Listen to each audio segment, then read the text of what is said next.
You're listening to Ron Siegel's Home and Finance Radio Show, only on Financial News and Talk. Now live in studio, your host, local and national real estate expert and consumer advocate, Ron Siegel. And hello again. Welcome to Ron Siegel Radio. This is the show with no real boundaries as we discuss current events, financial markets, politics, sports, even poking fun at the rest of the media. This is the show that connects the dots of confusion delivered by conflicting media reports. We connect the dots so you know the actions you can take, how your family or business can benefit from current events. Most of all, thank you for joining me. Within every market, there are solutions as well as tremendous opportunities. You just need some trusted guidance. That is my message, and I will be delivering it every day. We have a very focused show. We only chat about items that affect the roof over your head, your bank account, and anything I feel would benefit you. But before we get into our intriguing content today, please join me in welcoming our featured guest and repeat offender. Todd Halterman is in the house. Snow day, Todd. Welcome. Yeah, Northern Idaho at its best. Thank you, Ron. Yeah, we don't understand snow days here in Orange County, California. You know, so it's going to be really, really cold here today, Todd. Probably right around 55, 60. You know, everyone has a different definition of cold. Well, your definition is going to Big Bear. Yeah, that's about it. That's as cold as we get when we're. But you know something? That's why we live in Southern California. We put up with a lot so that within an hour and a half we can be at the ocean. We can be in Big Bear visiting the snow and leaving when we want to and letting somebody else shovel. Or we can be out in the Coachella Valley enjoying the warm sunshine. Although we do have a little bit of traffic to get there, but that's a whole different story. Hey, let me remind you, if you ever have any home or finance-related questions, I am the consumer advocate looking out for you. And you can reach out to me directly, 800-306-1990, 800-306-1990, or ronsiegelradio.com. Just remember, that's the number you call anytime for assistance. When you call that number, it comes directly to me first. There are operators standing by. Quiet, numbskulls, I'm broadcasting. While I do have a great team when it comes to developing a financing plan or a plan to save you money, I personally work with you, even if you don't have any needs today. Save this number in your phone for future reference, 800-306-1990, 800-306-1990. And yes, of course, we are celebrating today. You know, earlier this week, we had I think Cyber Monday was earlier in the week. So we might be a little late on this because today's Computer Security Day. You might have wanted to look into computer security a little bit earlier. Yeah, unless it's a message from me, don't click on links for videos that you get in your messages. Just not a good idea. Although we do send some videos out now more than we used to, trying to get you some great information. What else are we celebrating today? Let's see. I think we've got National Moose Day. Now, I know moose comes in a lot of, not the way Todd would be thinking of it, but, you know, we're talking about the type you eat. For those of us that have beaten anorexia, a little chocolate mousse with whipped cream on top. Looks like they put a little cinnamon or nutmeg on top of the whipped cream right there. I'm not a graphics guy. My team does a great job with these. National Moose Day. Gotta love that one. Let's see what else. Mason Jar Day. That's good if you well, Todd, you're up there in not too far from where they're doing all the growing thing, not those things, but canning and whatnot. Mason Jar Day. Okay. Personal Space Day. I don't know what that means. Home because you're well. Right? That's for you, Todd. You're home because you're well. Amen. Package Protection Day. So after Cyber Monday, I don't know if there's any way to protect your packages here in Southern California. But you know something? Let's take a look at the markets today. Well, should we even look at the markets? Do they matter at all? We're going to talk to Todd about this because in about, an hour and 23 minutes, the markets will get volatile. Now, I generally don't make predictions that precise on Ron Siegel Radio, but I got it on good information that Jerome Powell is supposed to be speaking in about an hour and 23 minutes, hour and 22 minutes now. And every time he gets to the microphone, it's just as bad as crazy James Bullard. So we will see market volatility. Dow Jones right now down 162 points. The S&P is down 5.5. The NASDAQ is up 26. And oil is up $2.16 a barrel because we like Venezuela. But, the big issue is still going to be inflation. I've got an extended mortgage minute because there's lots going on in the mortgage world right now. So we'll probably cut my opening monologue a little bit shorter today than normal. I do hear some people that are, when I mention that, stop the applause. Stop the applause. I know they don't like my monologue. But, hey, something? We do it anyway. So we're going to talk to Todd today. And if you saw my message this weekend, or actually earlier in the week, talking about tax preparation and tax strategies. Todd is an expert in tax strategies, although neither one of us are CPAs or enrolled agents. We do recommend you talk to your tax professionals. But Todd knows a lot about this. And I share all the time that right now is tax time. And most people don't want to listen to me because I know.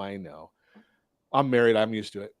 So most people don't listen to the idea that you do your tax planning during the year of the taxation. So right now we are in the year of 2022. You're going to be taxed on that by April of 2023. When you go and visit your tax professional, all they're going to do is report taxes. They're going to look and see, and I'm not saying that that's insignificant because it's very significant. They're going to report what happened in 2022. Now, when you talk to somebody like Todd or an enrolled agent or a CPA or other great financial planners, what they're doing at this time of year is saying, something, if you move your assets in this way or that way, you might be able to get to a different tax bracket and you might be able to save tax money. So we're going to chat a lot about saving tax money this morning, and you're listening to Ron Siegel Radio, discussing your real estate current events and the financial markets. When we come back, what's going on in the interest rate market? I will tell you, because it's a busy, busy day, why there will not be a flood of foreclosures coming to the housing market, and 7 commonly missed FICO score facts. All that and more. You can reach me anytime. Our off-air number, 800-306-1990. 800-306-1990 or ronsiegelradio.com, facebook.com/Ron Siegel Radio. And if you miss any part of our broadcast, Ron Siegel 1 on YouTube. Ron Siegel, the numeral 1 on YouTube. Stay tuned. We'll be back in less than a minute.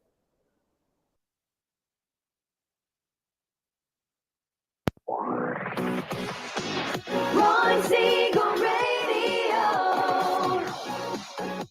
Your home and mortgage connection. 79% of all credit reports have errors that should be corrected through factual disputing. You could be saving thousands every year if your report was accurate. CreditSanitizer.com provides a free credit report audit when you furnish a specific $1 credit report. You can use this information to request corrections to your report and potentially save thousands of dollars. Get your free credit audit at CreditSanitizer.com. That's CreditSanitizer.com for a free credit report audit. CreditSanitizer.com. You're listening to Ron Siegel's Home and Finance Show with local and national expert Ron Siegel. Now, here's Ron. Welcome back to Ron Siegel Radio. Within every market, there are solutions as well as tremendous opportunities. You just need some trusted guidance. That is my message, and I will be delivering it every day on Ron Siegel Radio or anytime at 800-306-1990, 800-306-1990. 1990, the Mortgage Minute today being brought to you by our friends at Geneva Financial. When you're ready for that next home loan, Geneva's got the programs and the products. You just need to make the call, 800-306-1990, 800-306-1990. S&P 500 is now down 6.79.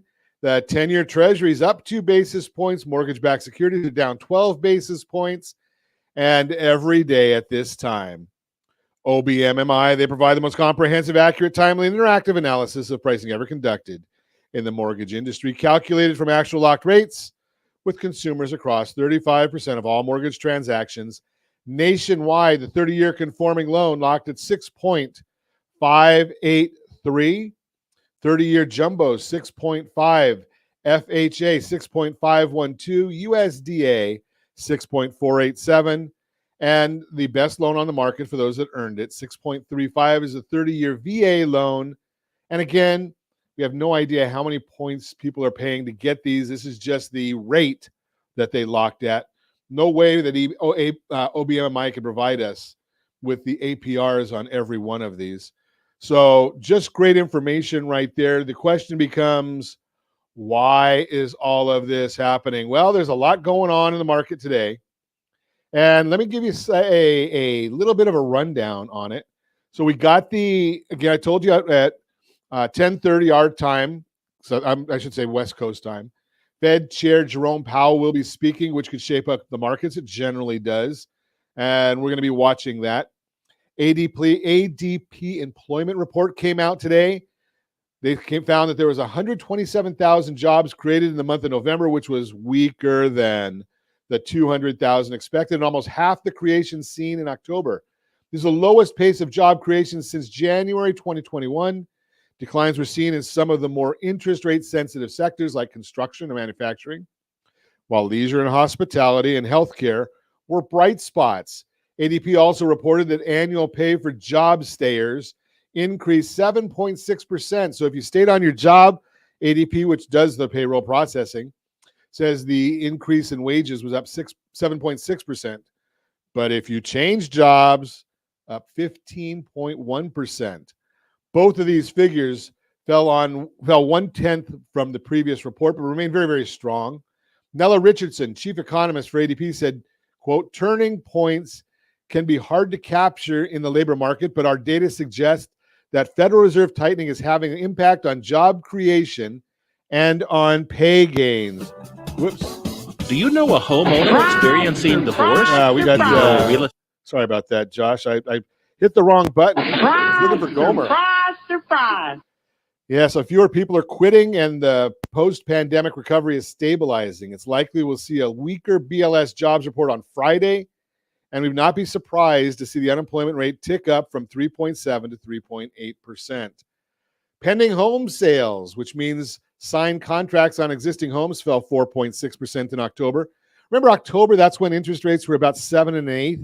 That was when they were at the highest point, so that's a little outdated data. There was a positive revision to the September reading, and when factoring this in and looking at the change from the originally reported figures, sales are really only down about 3%.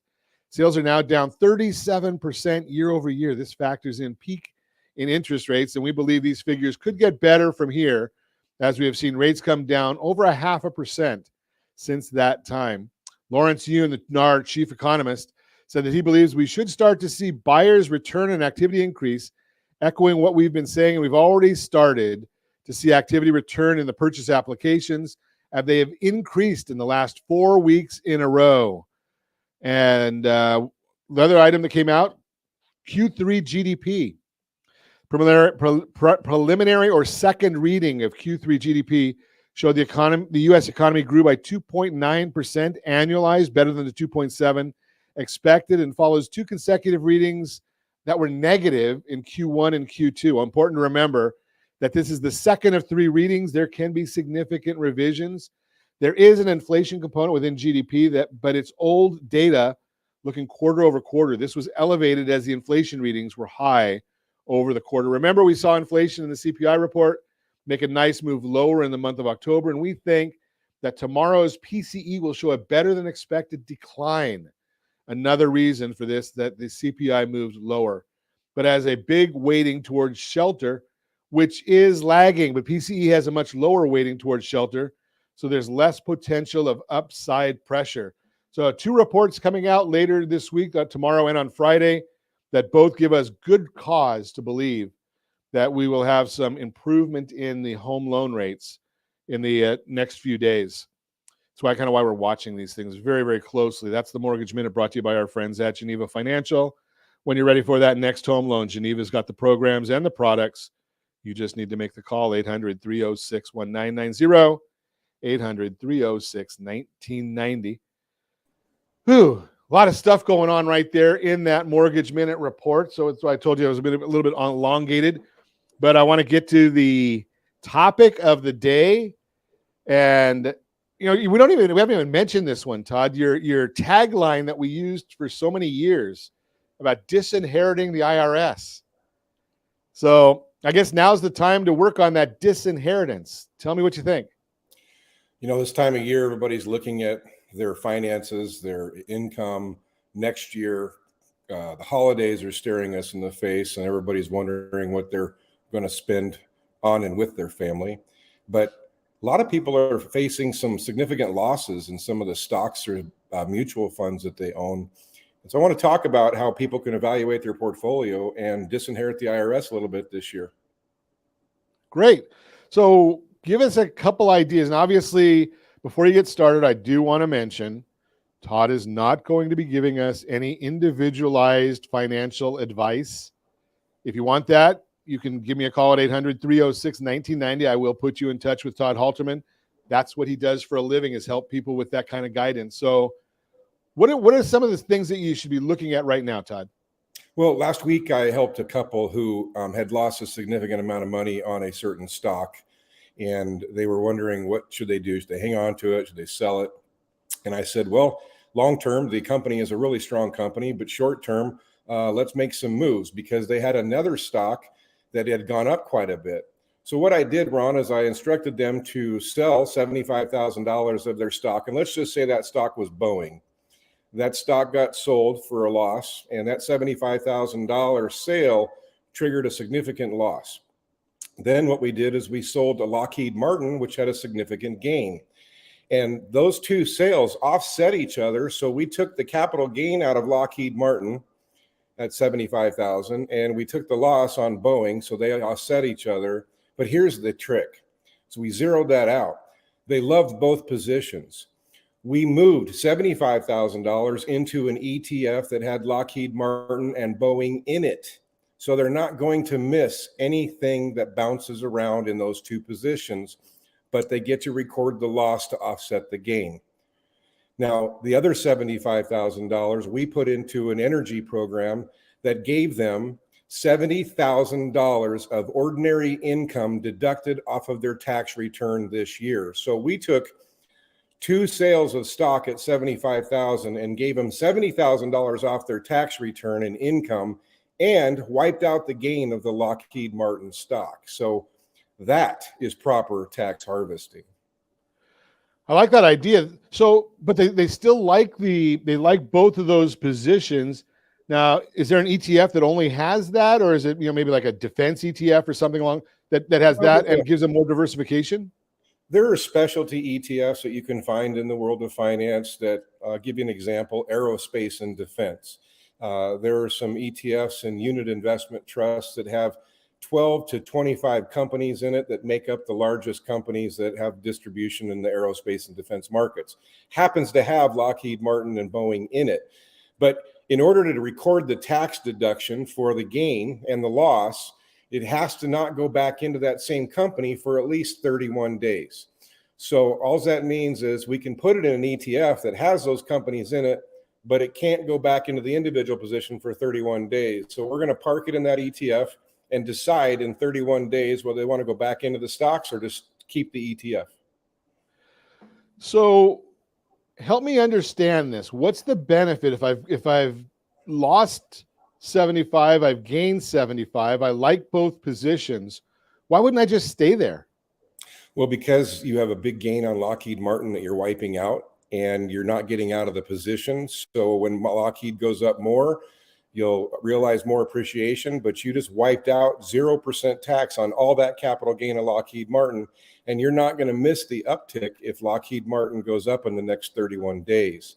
So you're staying in the position still, Ron, but you're tax harvesting right now to wipe out that $75,000 gain, if you will. I got you. Okay, so at the end of the day, then I can go back in and put another, buy another 10 shares of each of those. And then we basically start at zero on both. Our anticipation, and I don't care what the number is, I'm just throwing that out there. Sure. So, so the bottom line then becomes, okay, now I'm back in the position, and my guess, just as a guess, things equal out, right? So Lockheed may be a little more flat because it's already gone up so much, and Boeing, being that it was down so much, that might be the winner, but we just don't know. But in the next year, you could see Lockheed go down, and then you'll be able to record a loss where Boeing might go up. But the bottom line is you're harvesting that big gain at a 0% tax, and you're not moving yourselves out of those sectors or those positions, and you really dilute your risk because now you're going to an ETF with 12 to 25 companies instead of those individuals. And the other 75,000, we created another additional income deduction on the tax return of $70,000. So who in California would like to reduce their ordinary income by $70,000 on their tax return? While protecting what they've already earned, what they've already gained, right? That's always a big issue, is because who knows what tomorrow brings. Now this particular family, they've protected a gain with no tax expense. Love that idea. You know what else we did, Ron? What's that? That $70,000 of ordinary income credit that they got, we converted $70,000 of IRA into Roth. Holy cow. So now they've got that deduction. They're not going to have to pay taxes on the IRA, and any gains on the Roth, because of it being a Roth, grows tax free. Amazing. That's what planning does. Amazing. That's why you got to call Todd Halterman, because now when all these documents get taken to the CPA or in the enrolled agent in March or April or whenever, well, they're going to see a much better picture on their tax returns than they might have thought originally. You're listening to Ron Siegel Radio, discussing your real estate current events and the financial markets. When we come back, why there won't be a flood of foreclosures coming to the housing market, and 7 commonly missed FICO score facts, and more. You can reach me anytime. Off-air number 800-306-1990, 800-306-1990, or RonSiegelRadio.com, Facebook.com/Ron Siegel Radio. And if you miss any part of our broadcast, Ron Siegel 1 on YouTube, Ron Siegel, the numeral 1 on YouTube. Stay tuned. We'll be back in about 1 minute. Ron Siegel Radio, your home and mortgage connection. Is your budget getting blown up with high prices of gas and increased costs for other household needs? This is Ron Siegel, host of the daily home and finance radio program. Did you know if you have a low interest rate mortgage along with auto debt, credit card debt, or student loans, your family could potentially save $500 or more per month by restructuring these debts? If you'd like a free Borrow Smart analysis with our team, let's book an appointment to see how we might be able to relieve some stress. Schedule your appointment at rsrbsa.com. That's rsrbsa.com for your free Borrow Smart analysis. rsrbsa.com. You're listening to Ron Siegel's Home and Finance Show with local and national expert Ron Siegel. Now, here's Ron. Welcome back to Ron Siegel Radio. Within every market, there are solutions as well as tremendous opportunities. You just need some trusted guidance. That is my message, and I will be delivering it every day on Ron Siegel Radio or anytime at 800-306-1990, 800-306-1990. The real-time real estate segment today being brought to you by the area trusted real estate professionals of Ron Siegel Radio. Visit rsrhomescout.com, rsrhomescout.com. Why there won't be a flood of foreclosures coming to the housing market, that is our subject. With the rapid shift that's happening in the housing market this year, some people are raising concerns that they were destined for a repeat of the crash we saw in 2008. But in truth, there are many key differences between what's happening today and the bubble in the early 2000s. One of the reasons this is not like the last time is the number of foreclosures in the market is much lower now. Here's a look at why there won't be a wave of foreclosures flooding the market. Not as many homeowners are in trouble this time. After the last housing crash, over 9 million households lost their homes due to a foreclosure short sale or because they gave it back to the bank. This was in large part because of more relaxed lending standards, where people could take out mortgages they ultimately could not afford. Those lending practices led to a wave of distressed properties, which made their way into the market and caused home values to plummet. But today, revised lending standards have led to more qualified buyers. As a result, there are fewer homeowners who are behind on their mortgages.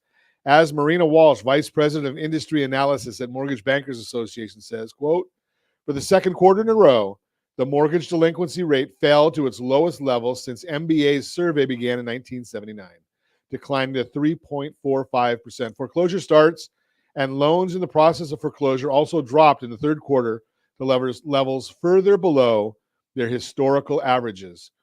There have been foreclosures over the last 2 years.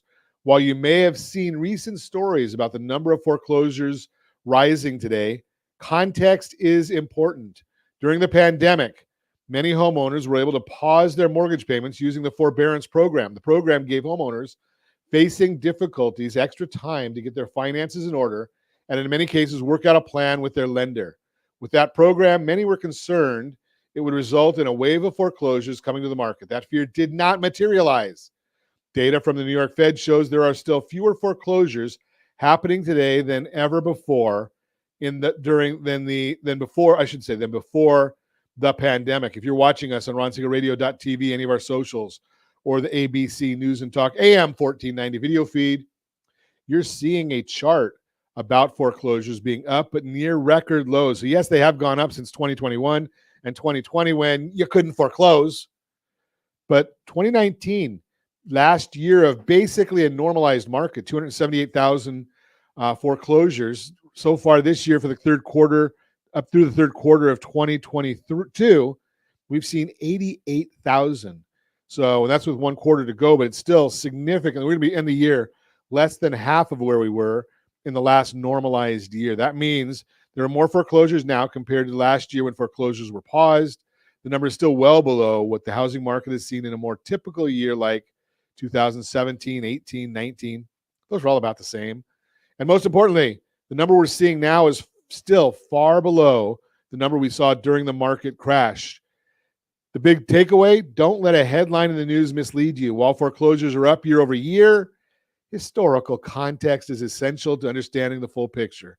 Most homeowners have more than enough equity to sell their homes. Many homeowners today have enough equity to sell their homes instead of facing foreclosure due to rapidly rising home prices over the last 2 years. The average homeowner has gained record amounts of equity in their home, and if they stayed in their homes even longer, they may have even more equity than they realize.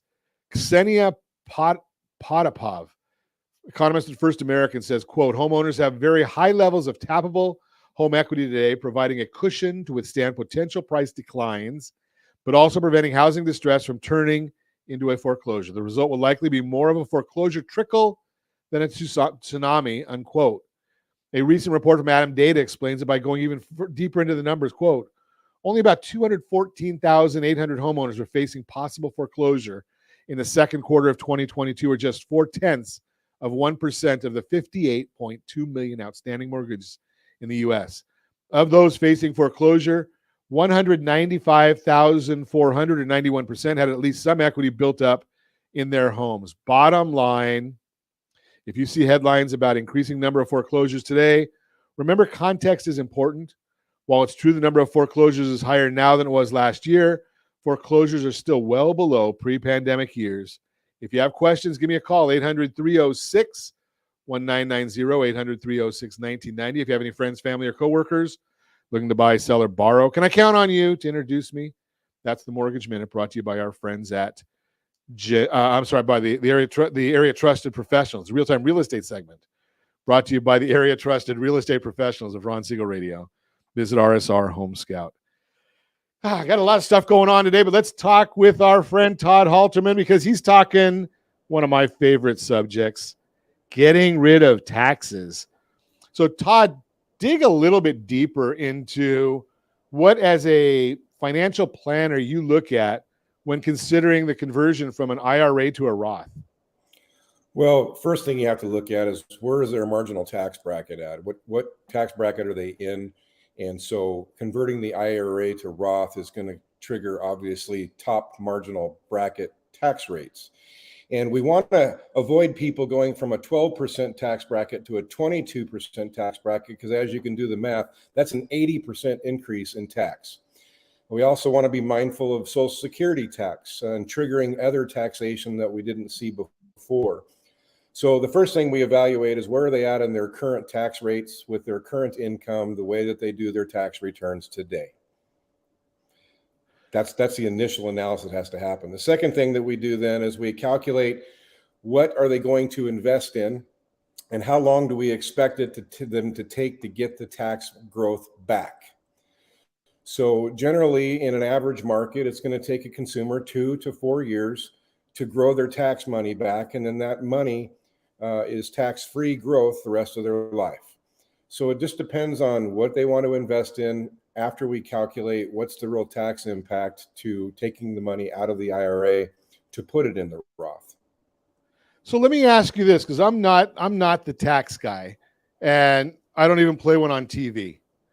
But let's say I'm right square in the middle of that. You mentioned a 12 or a 22%. Right. So let's say I'm right in the middle of that, or maybe my income has got me to a point that I'm over after they do all my adjustments and we do a technical analysis. That's why I say you got to talk to your CPA right now or your enrolled agent or whoever's doing your taxes. And I'm like, say, Todd, say I'm in 15%. I'm a few thousand over that 12%. Can't get it any lower. And, I've got some space till I get to the 22. Can I convert part of my IRA to Roth? Well, you can convert part of your IRA to Roth, but if you're just over and you have no more deductions, then if you're over the 12% line, now you're in 22%.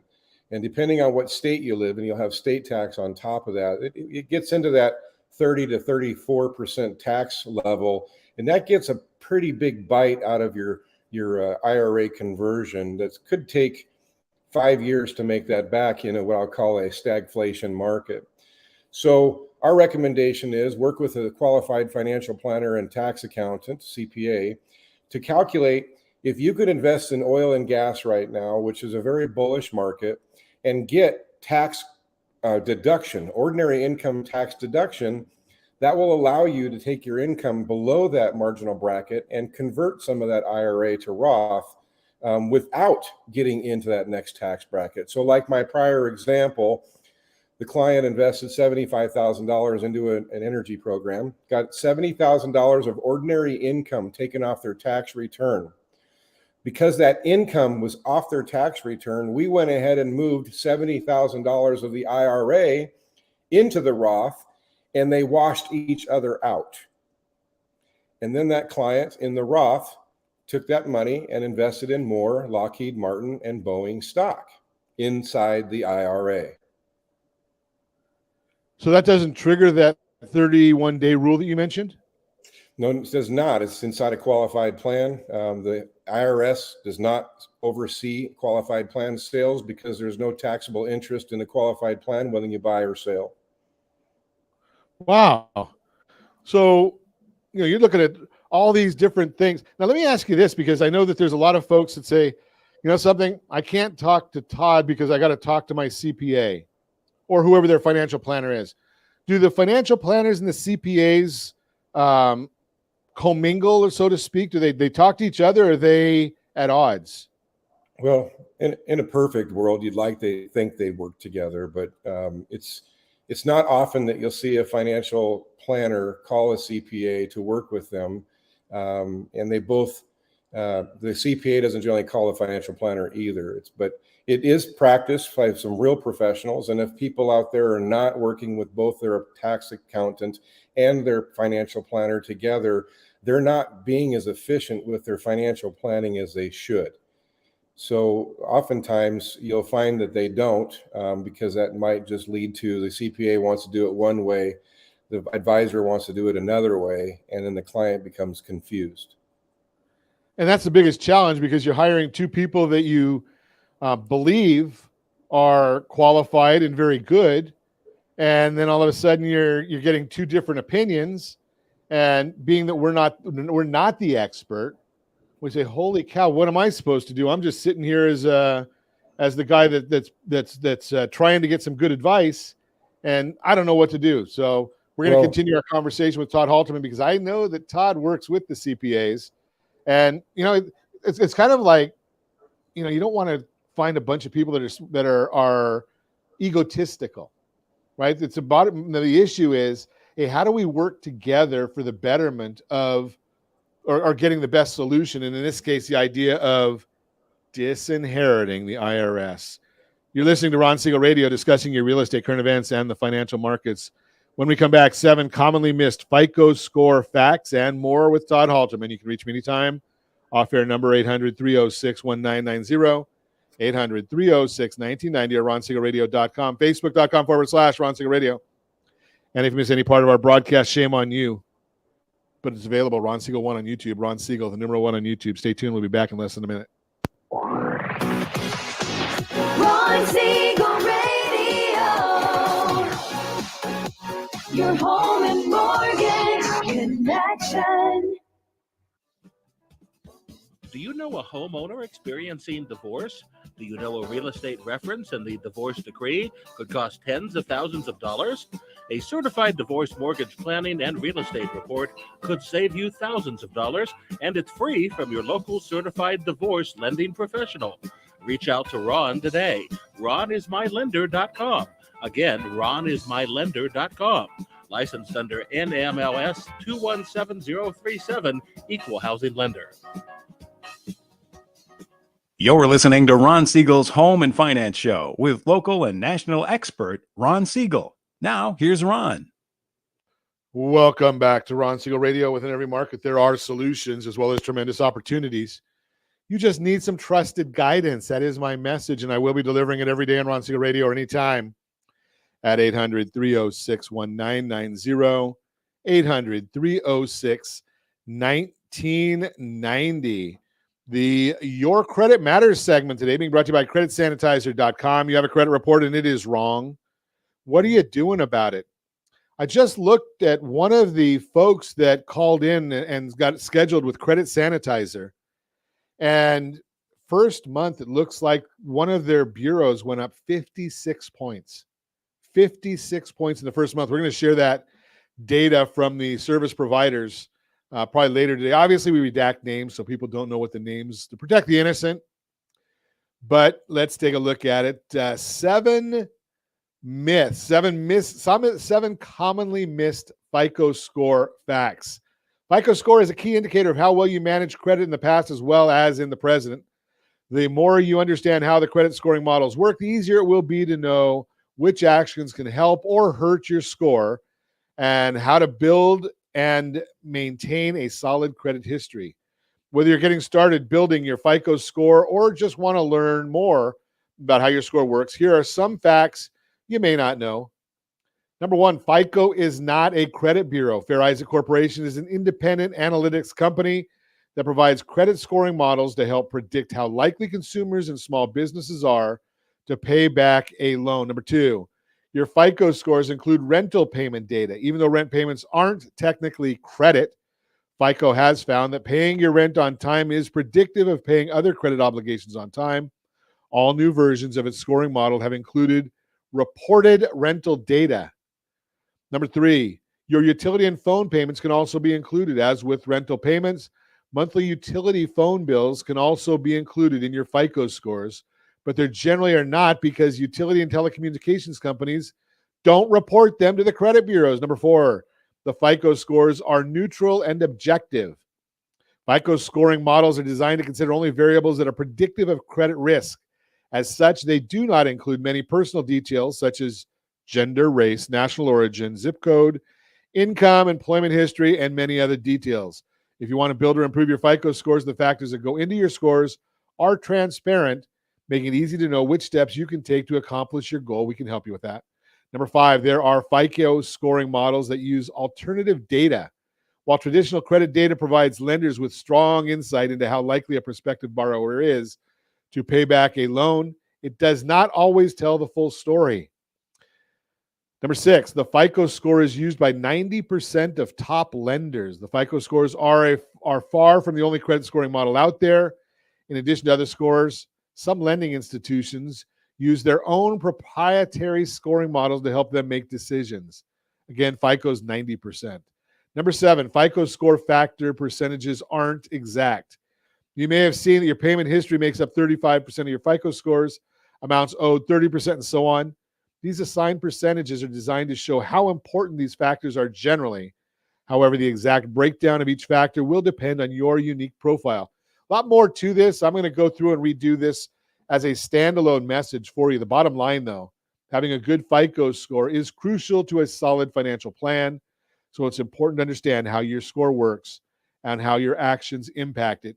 You want more information? We do a free credit audit. Yes, it's free. No, you can't. It does cost you $1. You have to get a specific credit report that we need. But the audit itself is free. It's about 13 pages. And then there's some do-it-yourself tools that you can use to fix your own credit, or we can put you in touch with our friends at creditsanitizer.com, and they can help with it as well. That's the Your Credit Matters segment brought to you by creditsanitizer.com. You have a credit report and it's wrong. What are you doing about it? Continue our conversation. Todd Halterman is with us. In the last segment, I threw it out there that you need to have what I've coined, I should probably trademark this, household board of directors, right? Because, you listen to the news, and if you follow any financial news, and I know it's hard to listen to the news anymore, but some of us do. But, you listen to Apple, you listen to Google, you listen to what Todd's been talking about, Boeing and Lockheed Martin. They all have boards of directors. Why? Because not everybody leading the company knows everything there is to know about everything, right? I know a little bit about doing a radio show. I've been doing it for 12 years. I've talked to financial planners. Todd's a good friend of mine, and I've learned a tremendous amount from him. I am not qualified to do what he does. I've talked to CPAs. I'm not qualified to do that. I think I'm qualified to lead a lending team. That I do on a regular basis, and I've done that for many, many years, decades. But the bottom line is, you need the financial planner, Todd Halterman. You need the CPA. You need the estate planning attorney. You need the insurance agent. You need all these folks to guide you. And you're just the spoke in the middle. Not just, but you are the hub in the middle of the spokes, I guess is the way you put it.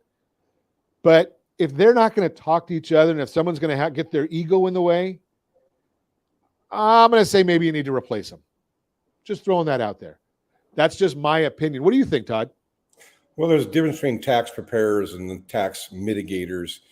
And oftentimes consumers don't really know the difference. And if they have a good financial advisor, that advisor can quarterback things and go in and speak with that accountant to help them kind of be on the same team about the goal. And the end goal is helping the client make more money and keep more of it. But that is a necessary interview that people out there should do. They should try to have them work together. They will give you an example. Many consumers out there right now, Ron, are going to get 1099s in February that say they've got a bunch of capital gains tax to pay on mutual funds that they lost money in. So how do you lose money in a mutual fund and then you end up getting a 1099 where you're paying $1,000 in capital gains tax on an asset you lost money in? Very frustrating. Yeah, that would be a frustrating one, because you're looking at your 201k statement. It used to be a 401k, but if you don't have a great tax planner, you're looking at that and it's dropped. Or you look at your stock portfolio, because that's what you're paying taxes on, and that's dropped. And yeah, you're right. That would be now. There's accounts out there that'll kind of act like your own household mutual fund, don't they? Yes, you can set up several types of chassis where you can build your own little internal mutual funds. And not many consumers know how to do that. But I would advise to make a plan first and understand how to do that before you start doing it on your own. I know I shouldn't ask this because I know it's would be self-serving, but do you find very many people that are successful when they try to do it on their own? Right? Because they can't compete with the amount of time you spend getting educated on these things. There's so many smart people in the world. So I'll just tell you that Vanguard, one of the leading research companies in the world, comes out with studies ever so often. In January of last year, they came out with a new white paper that said people that use professionals like myself make an average of 3% more net per year than they do doing it on their own. And that's Vanguard statistic from all the research that they do. And if you average 3% more, let's just say that goes to 9 from 6. That's a 50% increase in return. So, but some people just don't like to give up control, and a lot of folks are afraid what somebody like me is going to sell them, and they just aren't ready for that kind of advice, and that's okay. But sooner or later, you're going to have to trust somebody. So I'd suggest you start interviewing. And I'm going to throw one other one out there that a lot of people they're not willing to articulate, but I will. Right? They want to look at it and they say, you know something, I don't want to have to pay a commission. And my point is, who cares? Does it matter if you're going to net more money? Does it matter what you pay? Well, I can tell you that same consumer will go to Macy's and Nordstrom's for their clothes instead of Big Lots. Yeah. and ironically enough, the same people will also say, you know something, I wish I had the money of, I don't know, some big time investor, not FTX and not that guy, but it used to be, Todd, you'll probably know the numbers better than me. A qualified investor, it used to be they had to have, I think, 5 million in non-residential assets. And they'd go to a hedge fund, and the hedge fund charges, it used to be 20% of the profit plus 3% for management. Think about the most sophisticated individuals, the wealthiest of individuals, want to pay the highest commissions. I wonder why that would be. Do you think that's because they're stupid? Well, they're evaluating the net of fee returns that they're paying for. They're investing in professional advice rather than having it cost them. But again, everybody's situation is different, and we want to keep fees and expenses low. And not every asset a consumer owns needs to be billed a management fee. If a person has an asset that's just paying 6% standard interest because it's a fixed note or preferred stock, and it's not going to go up or down in value, why are they paying a fee to have somebody hold that for them? You see, I believe that some assets deserve to be parked in a brokerage account. Some assets do need to be actively managed. And if you don't know the difference, you need to get an audit. Yeah, that's a key thing right there is get that audit. And I love it. Linda Eisenman, you bet. Why wouldn't you pay a professional who's going to make you money? That's the bottom line. I mean, I say that all the time is, you know, even in real estate, the real estate agents are going to get you more money than you're going to get if you try and sell on your own. And maybe, and I'm going to throw this at you, Todd, also, because I know we only got about a minute left. I bet it's going to keep you out of trouble. Right there. Well, here's the fun part, Ron. Sorry about that. The fun part is I had a client who lost $80,000 of their money in bad trades, and the wife wanted to divorce him. So how expensive was that stock loss? You see, if that had happened and I was their professional, all they have to do is fire me and keep their marriage. There you go. Love that concept. Hey, really appreciate you coming and helping us out, Todd. If you want more information, if you want to talk to Todd about these strategies, I love that one. Equal out the $75,000 gain so you don't have to pay any taxes on it. Put it into another fund and convert IRA that's going to be taxable into Roth and saving money there. Look at all those things. We talked about all that today. If you missed any of it, wow, go back and listen to the replays. RonSiegelRadio.com in the archives. Show will be up there at about 6 o'clock. And as always, I ask, set that first radio preset button to join Ron Siegel Radio every day, where we only talk about items that affect the roof over your head on your bank account. Thanks to all of our sponsors. A big thanks to Josh who's engineering us today. And of course, a special thanks to you for spending a little bit of your day with us. That's all for Ron Siegel Radio. Again, if you have any questions or to meet any of our guests, call me anytime, 800-306-1990, 800-306-1990, or RonSiegelRadio.com. And remember, make a lot of money so you can help a lot of people and have a lot of fun. Have a great day. We'll talk to you next time on Ron Siegel Radio.